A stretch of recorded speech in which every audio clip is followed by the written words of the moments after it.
stuff, but it also, you know, was saying that I don't personally have any hatred towards Soviet people, you know, and I'd in fact like to go there. But, you know, I mean, there's so many things about Americans who hate Soviets, you know, and I just think that it's totally weird because I don't think they want to blow us up and we don't want to blow them up either because, you know, there's really no point.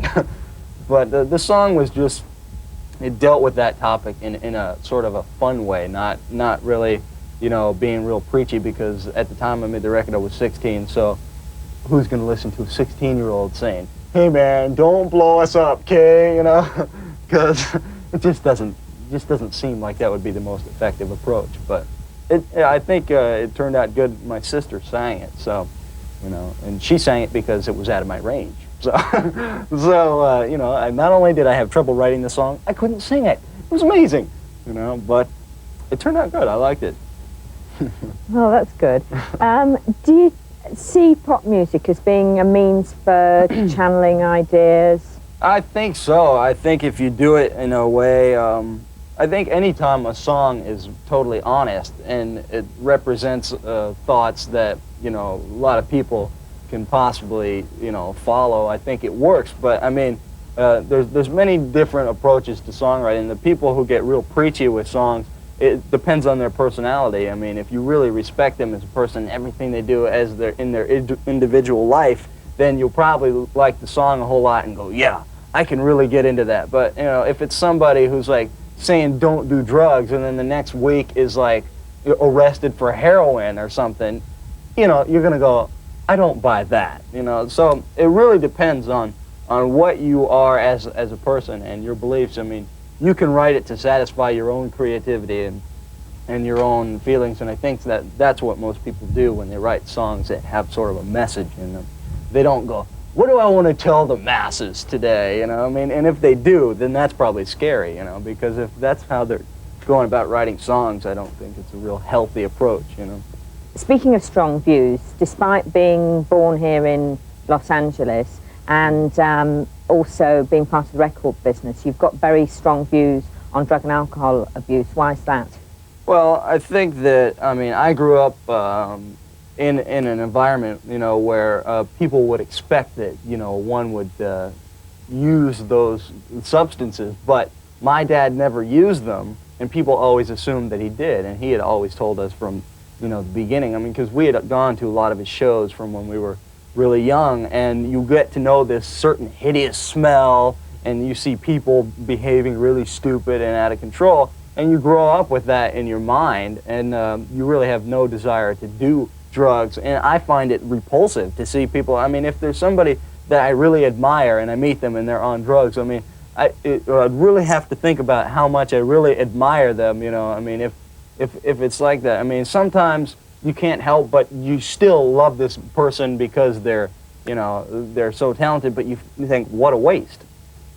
But, you know, when it's somebody who just, you know, like they had that movie Less Than Zero, which was like a pathetic movie. I mean, I thought it was so loathsome it should have never been made because everybody says, oh, it's an anti-drug movie, you got to see this. There's no way people could relate to that because it's about kids who have everything and then throw it all away because they do drugs and stuff like that. And I think that's just gross. I mean, if they're going to do it, get it over with, see you, leave the planet, because, you know, I think that there's so many more positive things you could do with your life, and drugs do not enhance your personality, make you have more friends or anything. They just ruin your life, and they're so stupid and ugly. Don't do drugs. How did you find it growing up here in Hollywood? I mean, we have our own sense of normal in this house, you know, so, you know, I found it very normal, but other people find it probably a little bit to the left or whatever. But it's, you know, I had a perfectly happy childhood. I have no complaints whatsoever. I was never the rebellious one in the family. I never ran away from home, never did any of that stuff. I rarely get in trouble because I don't like to do anything. Like, I always drive the speed limit. I don't jaywalk, you know. I'm the model citizen, you know, and it's the same in the family, except sometimes I won't take out the garbage, you know. I mean, it's like, that's it. Oh, God. Tell me about going on stage with your father, Frank Zappa, the first time? Because that must have been a very interesting experience. Interesting is a good word for that. Frightening is another good word for that. I went on stage. I'd only been playing guitar for about 9 months and never really played like in front of people, you know, or more than anybody like in the house, or, you know, my family would say. So when I get out there and I just take one look at, like, there's more than 10 people there. This is the Hammersmith Odeon, so, you know, it's like full to the rafters in this place, and I look out, panic. I mean, just fear shot through my body, and I forgot how to play guitar. But I attempted to play a solo, and it's one of the worst solos probably ever played on a stage anywhere, except for Lou Reed, because Lou Reed is by far my least favorite guitar player. And anything, you know, I went out there and it was so terrible, but we're releasing it on CD now, because, just because we want it documented. Dweezil's first solo, you know, and so I'll look back on it in 10 years and say, well, that's how I was playing when I was playing 9 months. I haven't got much better. Gee, I should practice, you know. So it'll be pretty good. The guy who really made me decide to want to play guitar was Edward Van Halen. When I heard Van Halen's first album, I said, I gotta do that. I don't care if I do anything else with my life, I gotta do that. I gotta be able to play those sounds. And so I just sat there and taught myself how to play just by listening to the record over and over and over. I had to buy the record like 3 times because I wore it out, you know. And I didn't care that I had to buy it 3 times. I would buy all their records like 5, 6 times just because I like the music so much and I like Edward so much and I just think he's so talented. But I have a lot of heroes. My dad is another person who has influenced me musically. And then, you know, I just recently started to sing. I was always too shy to sing ever. So the first record was the first chance for me to ever try that, and anything that ever resembled a melody, basically, my dad would say, okay, let's keep that and we'll go on to the next one. So there's little bits where I didn't exactly sing real good, you know, but it was my first effort, so, you know, it was the first time I ever sang in my life. It's sort of like the first guitar solo. I'd never done it before, and then the new record I sing a whole lot better, so I have lots of new heroes of singers and stuff. I like Steven Tyler from Aerosmith, and I like all the guys who work in my dad's band, and I like Paul Young, and I like David Lee Roth, and I like all different kinds of people, Maria McKee from Lone Justice, Bono from U2. Just, I could go on and on and on. Right. Do you also, I mean, you know, growing up in a celebrity family, do you still have people that you idolise? That make you go weak at the knees and all the time. That's what is funny. I mean, because I am constantly amazed. I'll go somewhere and I'll see somebody that like you wouldn't expect to see out, like, you know, somebody, like a huge famous person, and you go, my gosh, they're here in this room, and you're like this. You're looking all over just to see them, you know. And I always feel like just the same as anybody else would feel if they saw that person in the room. It's not like, you know, I haven't been jaded or anything, because I do the same stuff. I mean, I'll write fan letters to people if I really am into them so much like that. And I've been known to go a bit far like that, you know. In fact, instead of a fan letter, I had Madonna painted on a guitar. So, you know, that's one of the people that you could probably say that I basically forget how to speak English when I'm in the room with her. It's sort of a weird thing. It's like, it becomes my second language. I just know, that's it, you know. I mean, it's pretty funny.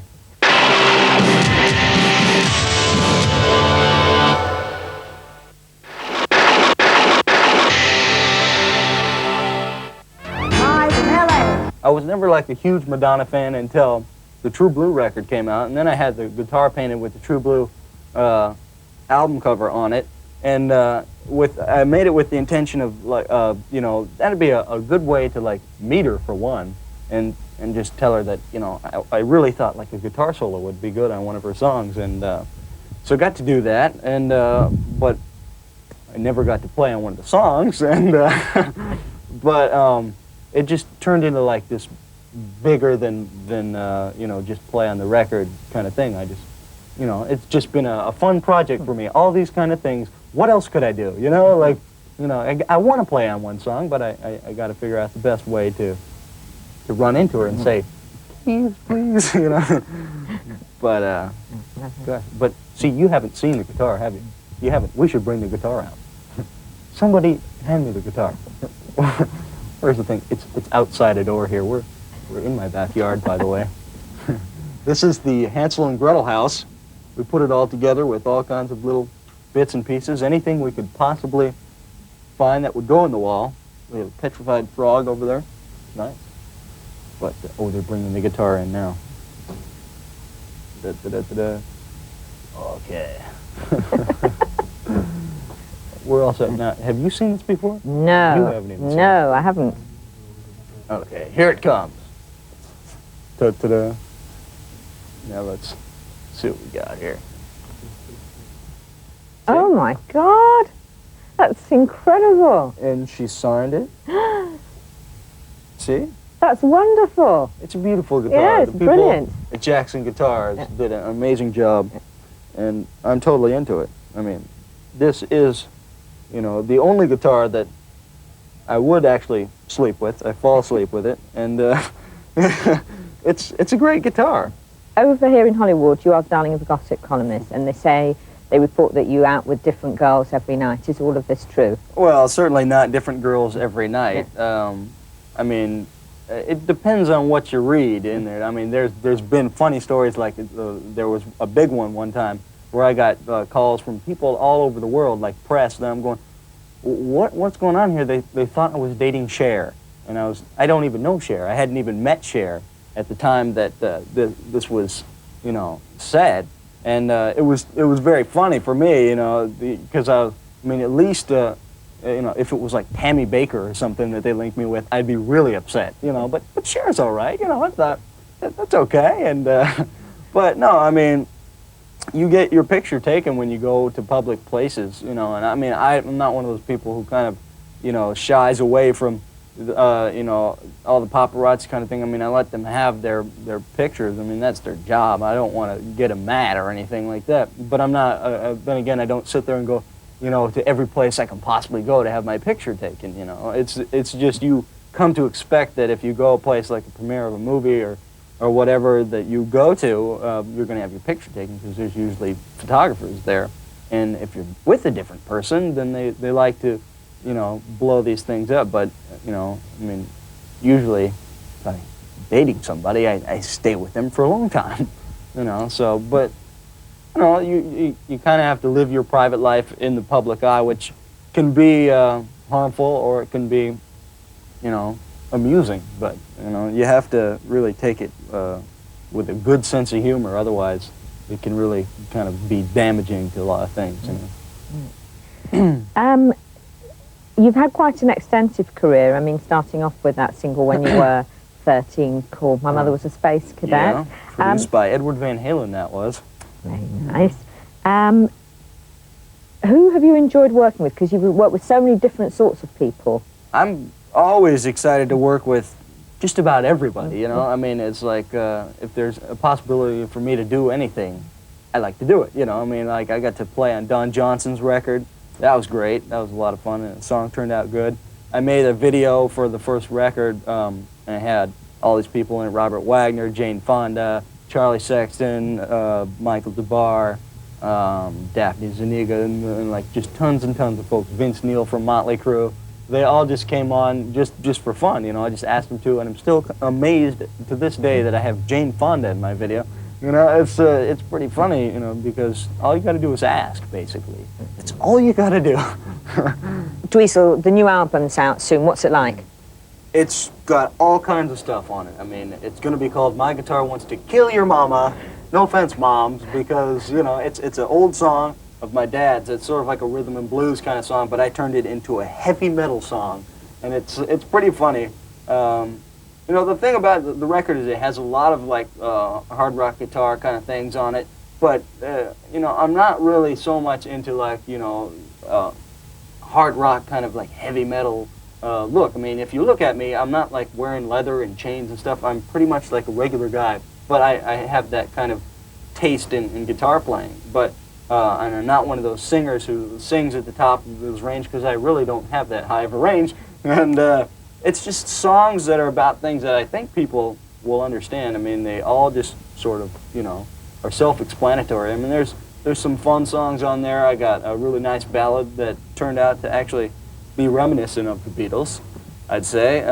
You know, and you people are probably going to look at me and say, "You sound like the Beatles?" Yeah.